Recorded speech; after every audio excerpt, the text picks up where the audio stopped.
He wants to claim victory over basically something he did, and he hasn't even actually done anything.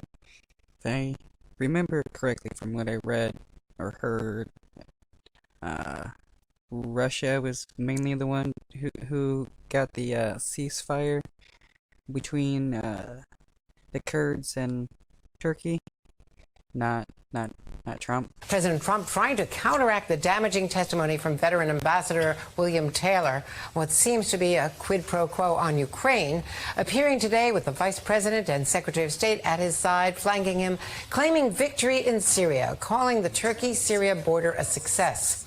Even though the Kurds, a key U.S. ally, have lost their homeland and are burying hundreds of their dead.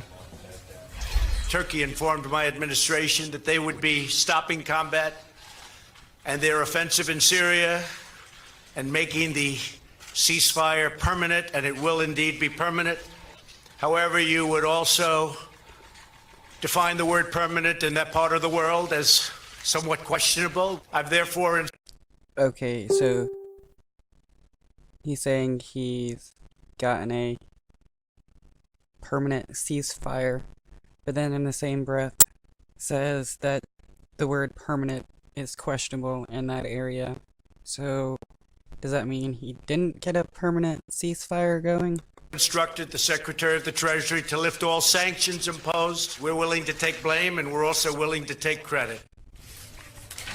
The credit.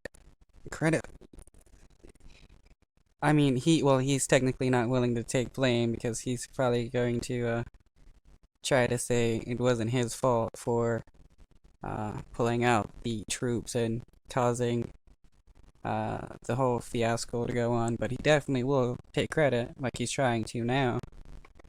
The president's actions allowing Russia's President Vladimir Putin to cement his place in Syria after stepping in as the ceasefire came to an end. Russian troops now mobilizing in northern Syria, where American troops had been patrolling just 2 weeks ago. Joining me now, NBC's Kristen Welker at the White House. Kristen, this was extraordinary. Aside from the distraction element, the president now claiming victory against all evidence from the ground. That's right, Andrea, and a couple of other things that stood out for me. You had President Trump saying that he was going to leave a small contingent of troops in the region to essentially patrol and safeguard the oil resources there, although not saying...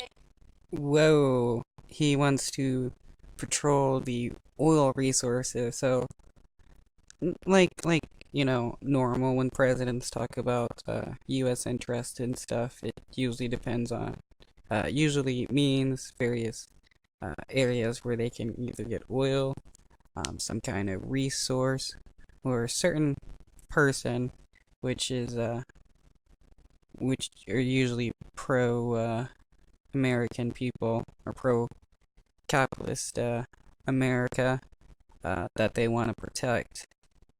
It's never really about, like, this isn't about the Kurds, it's about gaining access to the oil that's there. Specifically how many troops are going to stay. So there's going to be a lot of focus on that. You can bet that U.S. forces who are anticipating deploying to the region want to know what those specific numbers are going to look like. How long will they need to be in the region? Then you heard President... How long? Well, it's going to be as long as the oil is still there, or until they can put in place somebody who's going to trade with the United States so that the United States can basically control that oil.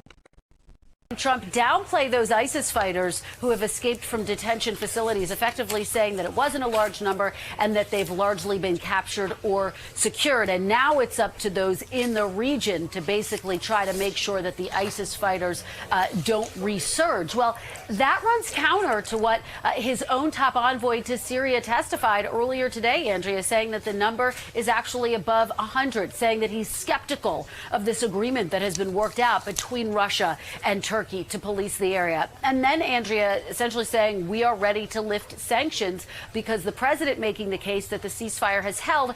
And then in the same breath saying that this is the Middle East and so nothing is guaranteed. And acknowledge. Yeah, like, how does he think nobody caught what he said, that it's a permanent ceasefire, but it's fickle in the Middle East? So